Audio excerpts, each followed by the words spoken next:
신데렐라 게임 26회입니다. 구하나가 드디어 세영의 돈봉투 절도 행위를 조작하는 영상을 폭로해버릴 것 같습니다. 왜냐하면 신여진은 구하나를 은총과 함께 집으로 데려와서 같이 살 계획을 세웠잖아요. 그런데 생판 남을 데려와서 같이 살려고 하니 이것저것 걱정이 되었던 거죠. 그러니 하나를 가장 가까이에서 지켜보는 세영에게 당연히 구하나의 됨됨이를 물어본 거죠. 세영아, 구하나 씨 어떤 사람이야? 내가 중매 좀 서려고. 세영은 이때다 하고 험담을 잔뜩 늘어놓습니다. 어휴, 큰엄마 왜 그런 여자 중매를 서세요? 나중에 욕먹어요. 고아에다가 입양아인데 오죽하겠어요? 직장생활도 엉망이에요. 걸핏하면 조카 일로 외출을 한다니까요. 조카가 유치원에서 문제가 많나 봐요.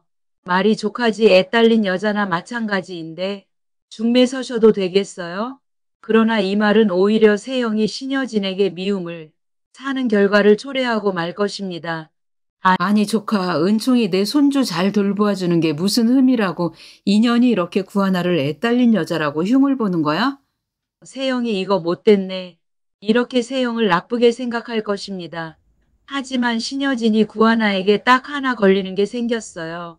그것은 세영이 말한 돈봉투 사건이었죠. 큰엄마 구하나, 그것이 글쎄 사무실 안에서 제 돈봉투까지 훔쳤지 뭐예요? CCTV가 고장나서 밝혀내지는 못했지만 구하나 가방에서 글쎄 제 돈봉투를 찾아냈다니까요. 그러니 이 말을 들은 신여진은 무척 깨름칙한 마음이 든 거죠. 안 되겠다, 진짜 돈봉투를 훔쳤는지 알아봐야겠어. 신여진은 황진구를 불러서 이 일을 상의합니다. 할 수 없이 황진구는 구하나를 불러서 어렵게 말을 꺼내는 거죠. 구하나 씨, 윤세영 팀장 돈봉투 사건에 대한 이야기인데요. 저는 구하나 씨를 완전 믿어요.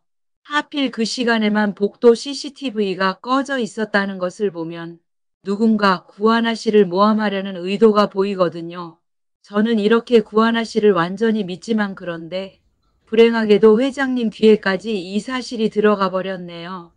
구하나 씨의 결백을 주장할 만한 무슨 증거가 없을까요? 이렇게 상의를 해보는 거죠. 구하나는 다른 사람도 아니고 존경하는 신여진 회장이 의심을 샀다는 말에 이젠 더 이상은 묻고 넘어갈 일은 아니라고 판단을 내립니다. 사장님, 제가 도둑 누명을 쓴 후에 누군가 제게 익명으로 영상을 보내주었어요. 이러면서 세영이 구하나 가방에 돈봉투를 넣는 영상을 보여주는 거죠. 놀라는 진구. 구하나는 이어서 말을 합니다. 하지만 사장님, 이 영상을 세영 당사자에게 보여주면 이거 딥페이크 영상이라고 우길 거예요. 그러니 이 영상을 우선 전문가에게 보여주시고 딥페이크가 아니라는 증명서까지 첨부를 해서 회장님에게 보여드릴 수 있나요? 이러는 거죠. 진구는 순간 마음에 혼란이 왔어요. 내 약혼자 곧 결혼할 여자의 명예를 추락시킬 것인가? 아니면 정의의 칼을 빼들어서 진실을 밝힐 것인가? 그러나 세영과의 결혼도 결국은 신여진에게 충성을 하기 위한 정략 결혼이었으므로 진구는 세영보다는 신여진이 우선순위라는 걸 다시금 상기합니다. 당연하죠. 당장 그리하겠습니다. 진구는 이렇게 대답을 하고 딥페이크 진위 여부를 판단하는 전문가를 찾아갑니다. 당연히 딥페이크가 아니라는 결과가 나오죠. 진구는 당장 신여진을 찾아가서 윤세영이 구하나 가방에 돈봉투를 넣는 영상과 이 영상은 딥페이크가 아니라는 증명서를 같이 보여줍니다. 경악하는 신여진, 아니 뭐야 이게? 세영이 이거 당장 집에서 내쫓아버리고 싶네. 가증스러운 것. 이렇게 해서 세영은 구하나를 모함하려다가 역으로 신여진에게 단단히 찍히고 맙니다. 한편 신여진뿐 아니라 진구도 매우 착잡해졌어요. 아무리 정략 결혼이라지만 이 여자 너무 정떨어진다. 남에게 모함 연극까지 꾸미는 약혼녀라니 이건 완전 범죄자이군.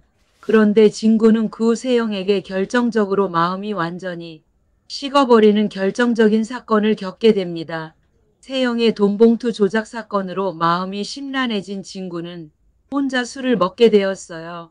술에 잔뜩 취한 진구는 안 되겠다, 세영을 불러내서 일단 세영 입장도 들어봐야겠다라는 마음으로 갑자기 세영 집을 찾아갑니다. 그러나 세영은 집에 없는 거 있죠. 아이고, 황서방, 세영이는 신혼집에 갔다네. 최명지의 말을 들은 진구는 신혼집으로 택시를 타고 갑니다. 최명지는 딸 세영에게 전화를 했어요. 얘야, 너 지금 어디 있니? 신혼집에 있는 거 맞지? 내 신랑 지금 신혼집으로 너 찾으러 간단다. 이렇게 전화를 하려고 했던 거죠. 하지만 세영은 전화를 안 받네요. 세영은 뭘 하고 있었기에 전화를 안 받는 걸까요? 세영은 구지석과 한창 거사를 치르는 중이었거든요. 그러니까 구지석은 부모님 제사 이후로 신여진에 대한 복수심이 더 끌어올라서 매일 술로 지내는 중이었거든요. 그러니 세영은 또 주차장에서 널브러진 구지석과 마주치게 된 거예요. 세영은 구지석을 부축해서 지석방으로 들어옵니다. 그러나 나가려는 세영을 지석이 붙들어버리고 둘은 신경전을 벌이다가 결국은 넘어서는 안 될 선을 넘어버리고 만 것이지요. 그러느라고 엄마에게 전화가 온 줄도 몰랐던 거죠. 한참 후 정신을 차린 세영. 안 돼. 내가 왜 이러지? 결혼식이 얼마 안 남았는데 내가 미쳤다 미쳤어. 세영은 황급히 지석 집을 빠져나옵니다.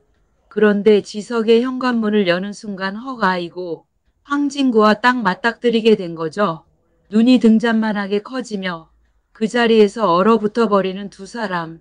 신혼집에 들어간 진구는 세영에게 왜 이렇게 야심한 밤에 지석 집에서 나오게 되었는지 설명을 해보라고 합니다. 세영은 술에 취한 지석이 몸을 못 가누어서 집에 데려다 주었을 뿐이라고 합니다.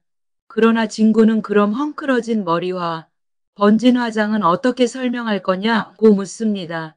갑작스런 진구 질문에 세영은 놀라서 자신도 모르게 거울로 얼굴을 획 돌립니다.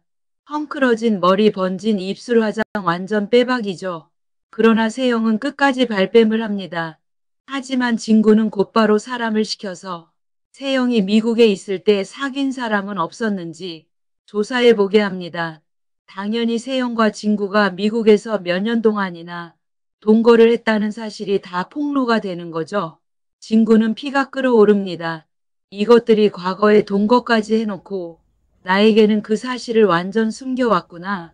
그래, 과거에 일어난 일이니까 지금만 깨끗하면 넘어갈 수도 있는 문제인데 얘 야심한 밤에 그런 몰골로 구지석 집에서 나온다는 게 말이 돼? 진구는 엄마와 신여진 둘을 모시고 이 사실을 폭로해버립니다.